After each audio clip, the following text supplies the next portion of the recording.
Acts 12. Now about that time Herod the king stretched forth his hands to vex certain of the church, and he killed James the brother of John with a sword. And because he saw it pleased the Jews, he proceeded further to take Peter also. Then were the days of unleavened bread. And when he had apprehended him, he put him in prison, and delivered him to 4 quaternions of soldiers to keep him, intending after Easter to bring him forth to the people. Peter therefore was kept in prison, but prayer was made without ceasing of the church unto God for him. And when Herod would have brought him forth, the same night Peter was sleeping between 2 soldiers, bound with 2 chains, and the keepers before the door kept the prison. And behold, the angel of the Lord came upon him, and a light shined in the prison, and he smote Peter on the side, and raised him up, saying, Arise up quickly. And his chains fell off from his hands. And the angel said unto him, Gird thyself, and bind on thy sandals. And so he did. And he saith unto him, Cast thy garment about thee, and follow me. And he went out and followed him, and wist not that it was true which was done by the angel, but thought he saw a vision. When they were past the first and the second ward, they came unto the iron gate that leadeth unto the city, which opened to them of his own accord. And they went out, and passed on through one street, and forthwith the angel departed from him.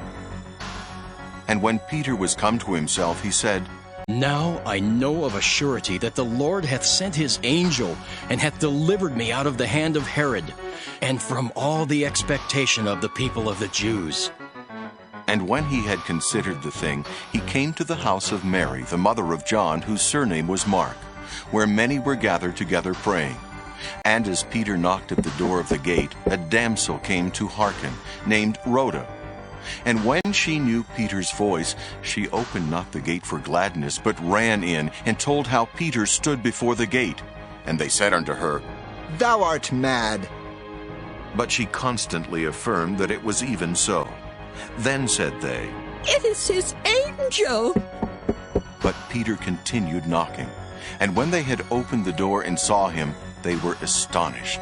But he, beckoning unto them with the hand to hold their peace, declared unto them how the Lord had brought him out of the prison. And he said, Go, show these things unto James and to the brethren. And he departed and went into another place. Now as soon as it was day, there was no small stir among the soldiers, what was become of Peter.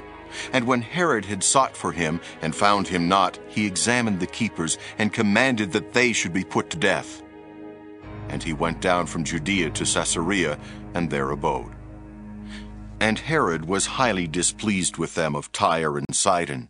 But they came with one accord to him, and, having made Blastus, the king's chamberlain, their friend, desired peace, because their country was nourished by the king's country. And upon a set day, Herod, arrayed in royal apparel, sat upon his throne, and made an oration unto them. And the people gave a shout, saying, It is the voice of a god, and not of a man. And immediately the angel of the Lord smote him, because he gave not God the glory. And he was eaten of worms, and gave up the ghost. But the word of God grew and multiplied. And Barnabas and Saul returned from Jerusalem when they had fulfilled their ministry, and took with them John, whose surname was Mark.